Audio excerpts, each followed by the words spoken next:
হরে কৃষ্ণ।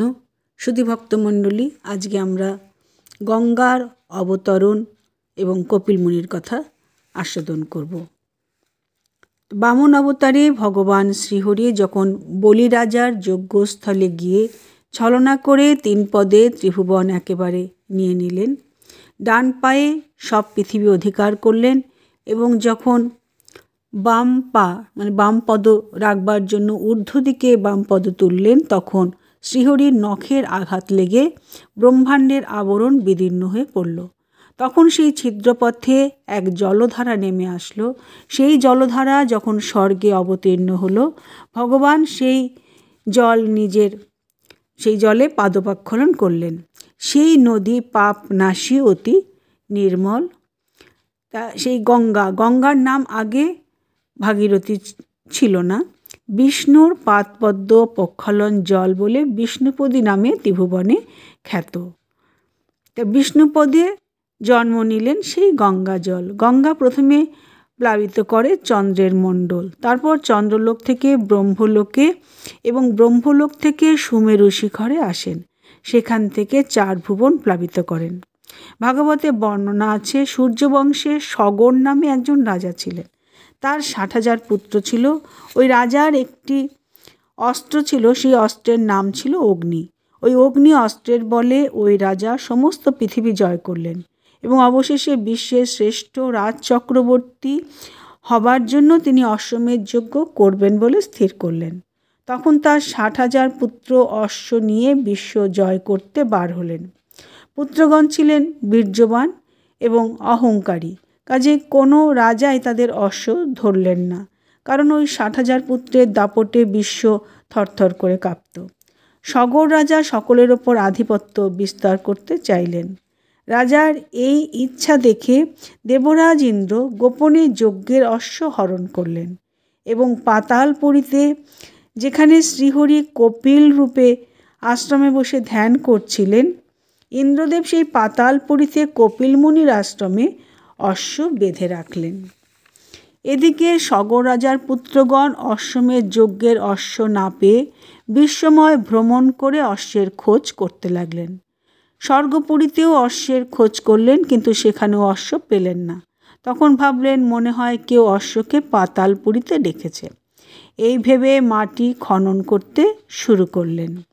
খননের ফলে পাতালে প্রবেশের দ্বার পেলেন এবং পাতালে প্রবেশ করে দেখলেন সেখানে যজ্ঞের অশ্ব বাঁধা আছে এবং অশ্বের কাছে একজন ঋষি বসে আছেন, যার অঙ্গের জ্যোতিতে পাতালনগর পূর্ণ হয়ে আছে। সগরের পুত্রগণ ঋষিরূপী ভগবান কপিল দেবকে চিনতে পারলেন না। অহংকারে মত্ত হয়ে তারা ঋষিকে কুবচন বলতে শুরু করলেন। বললেন, আমরা পৃথিবীর অধিপতি সগর রাজের পুত্র, বিশ্ব জয় করব বলে অশ্বমেধ যজ্ঞের অশ্ব ছেড়েছি। তুমি একজন সামান্য ভণ্ড ঋষি, তোমার কি সাধ্য আমাদের অশ্ব হরণ করে পাতালে এনে রেখেছ? এই কথা বলে সেই ঋষিকে প্রহার করতে গেলেন। কপিল মুনি ধ্যানমগ্ন ছিলেন। অশ্বের কথা তিনি জানতেন না। তার ধ্যান ভাঙা মাত্রই তার দৃষ্টির অগ্নিতেজে সগর রাজার 60,000 পুত্র ভস্মাকার হয়ে গেলেন। রাজার দূত এসে রাজাকে সেই সংবাদ দিলেন। রাজারানী পুত্রগণের শোকে হাহাকার করে ক্রন্দন করতে লাগলেন। এদিকে যজ্ঞ আরম্ভ হয়েছিল। সেই যজ্ঞ সাঙ্গ না হলে পাপের সঞ্চার হবে। কাজেই সগর রাজার পৌত্র অংশুমান যজ্ঞ সমাপন করবার বাসনা নিয়ে দিন বেশে দূতকে সঙ্গে নিয়ে পাতাল ভবনে গেলেন। এই অংশুমান ছিলেন হরিভক্ত। তিনি পাতালে গিয়ে দেখলেন সগর বংশধরগণ ভস্মরূপ ধারণ করেছেন। একটু দূরে যজ্ঞের অশ্ব বাঁধা রয়েছে এবং একজন ঋষি সেখানে বসে আছেন। কোটি রবি শশী তার অঙ্গে বিরাজ করছে। ঋষিকে দর্শন করে অংশুমান তাকে প্রণাম করলেন। বললেন, আমি আপনার দাস। কপিল মুনি, যিনি সাংখ্যশাস্ত্র রচনা করেছিলেন, তিনি বুঝলেন একজন ভক্ত। অংশুমান তখন মুনিকে অনেক স্তব স্তুতি করলেন। বললেন, হে পরমেশ্বর, তুমি মুনিরূপ ধারণ করে রয়েছ। ব্রহ্মা আদি দেবগণ তোমাকে বুঝতে পারে না। আমি মূঢ়মতি, তোমার তত্ত্ব কি করে জানব? তুমি আমার অপরাধ ক্ষমা করো। স্তবে সন্তুষ্ট হয়ে কপিল মুনি বললেন, তুমি কি বর চাও আমায় বলো। অংশুমান বললেন, আমায় 2টি বর দাও। এক বরে সগর রাজার পুত্রগণ প্রাণ ফিরে পাক, আর দ্বিতীয় বর দাও যেন আমার পিতামহ যজ্ঞ সাঙ্গ করতে পারে। অংশুমানের কথা শুনে মুনি অংশুমানকে যজ্ঞের অশ্ব দিলেন এবং বললেন, গঙ্গা ছাড়া দগ্ধ বংশ মোচন হবে না। যদি গঙ্গাকে আনতে পারো তবেই তোমার বংশ উদ্ধার হবে। অংশুমান তখন অশ্ব নিয়ে পিতামহর কাছে গেলেন। সগর রাজা তখন যজ্ঞ সাঙ্গ করলেন এবং অহংকার ত্যাগ করে শ্রীহরির ভজন আরম্ভ করলেন এবং অন্তিমে শ্রীহরির চরণে প্রাণ সমর্পণ করে সশরীরে বৈকুণ্ঠপুরে চলে গেলেন। এদিকে সগরের পৌত্র অংশুমান সগররাজের বংশ উদ্ধার করবার জন্য মা গঙ্গার তপস্যা শুরু করে দিলেন। তিনি আজন্ম তপস্যা করলেন, কিন্তু তবুও সগরের বংশ উদ্ধার করতে পারলেন না। কালক্রমে তার দেহ ক্ষয় হয়ে গেল, তিনি দেহ রক্ষা করলেন। তারপর অংশুমানের পুত্র দিলীপ রাজা হলেন। তিনি বিষ্ণুপরায়ণ বিষ্ণুভক্ত ছিলেন। তিনি রাজ্য পালন করলেন এবং শেষে তপস্যা করে হরিপদে আপন জীবন ত্যাগ করলেন। রাজা দিলীপের ভগীরথ নামে একজন পুত্র ছিল। জন্ম হতে সেই শিশু নারায়ণের ভক্ত ছিলেন। তিনি বাইরে কর্তব্য রক্ষা করতে রাজ্য পালন করতেন, কিন্তু হৃদয়ে সর্বদা নারায়ণের চিন্তা করতেন। ভগীরথ তিনি বাইরে রাজকার্য করতেন, কিন্তু অন্তরে হৃদয়ে সর্বদা নারায়ণের চিন্তা করতেন। অবশেষে তার মনে ইচ্ছে হলো সগর বংশকে উদ্ধার করবার জন্য আমি আজন্ম তপস্বী হয়ে মুরারির ভজন করব, দেখি গঙ্গা দেবীকে আনতে পারি কিনা। এই ভেবে তিনি রাজ্য, ধন, পুত্র সব ত্যাগ করে গঙ্গা দেবীর আরাধনা শুরু করলেন। তার তপস্যার ফলে ত্রিভুবন কাঁপতে লাগলো। তখন সমস্ত দেবতাগণ ব্রহ্মার কাছে গিয়ে সেই কথা জানালেন। ব্রহ্মা, মহেশ্বর এবং সমস্ত দেবতাগণ প্রভু শ্রীহরির কাছে গিয়ে সে কথা জানালেন। শ্রীহরি তখন ভগীরথের হৃদয়ে গঙ্গাকে উদয় করালেন। সেই দেবীর মকর বাহন এবং তিলক তারিণী মূর্তি। তিনি হস্তে শঙ্খ, চক্র, গদা, পদ্ম ধারণ করে হাসি মুখে বললেন, ভগীরথ, আমার কথা শোনো, এখন তপস্যা বন্ধ করো। যে হরিভক্ত সে আমার প্রিয়। শ্রীহরির পাদধৌত জলে আমার জন্ম, তুমি তাকে ভজনা করে শুদ্ধ হয়েছ। তোমার কি ইচ্ছা আমাকে এখন বলো। পুত্রের দুঃখে মাতা স্থির থাকতে পারে না। এই কথা শুনে ভগীরথ তখন তার মনের কথা একে একে গঙ্গা দেবীকে সব জানালেন।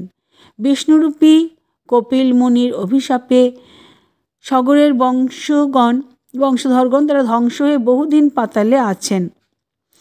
তুমি যখন কৃপা করে আমাকে দর্শন দিলে, তখন সগর বংশ উদ্ধার করে আমার মনকে শান্ত করো। ভগীরথের নিঃস্বার্থ কামনা শুনে গঙ্গাদেবী সন্তুষ্ট হয়ে বললেন, তুমি এই ত্রিভুবনে ধন্য। তোমার কীর্তির কথা যে নরগণ, যে মানবগণ শ্রবণ করবে সে পুণ্য লাভ করবে। কিন্তু আমি যখন মহাবেগে ধরায় পতিত হব, তখন আমার সেই বেগ কে ধারণ করবে? যদি কেউ আমার বেগ ধারণ করতে না পারে, তবে রসাতলে আমার পতন হবে। এই কথা শুনে ভগীরথ করজোড়ে বললেন, মাতা, তোমার বেগ ধারণ করবার জন্য আমি আশুতোষকে সন্তুষ্ট করব। গঙ্গাদেবী বললেন, পাপী নরগণ আমার জলে স্নান করে পবিত্র হবে, তাদের সব পাপ আমাকে দান করবে। আমি সেই সব পাপ নিয়ে রাখবো কোথায়? পাপ নিতে পারি, কিন্তু পাপ তো রাখতে পারবো না। রাজা ভগীরথ বললেন, ভক্তের হৃদয়ে হরির সতত বিশ্রাম। ভক্তের হৃদয় ভগবানের বৈঠকখানা। ভক্তের হৃদয়ে ভগবান থাকেন। বিশুদ্ধ দেহে সাধু যখন তোমার জলে স্নান করবে, তাতেই তোমার পাপের অবসান হবে।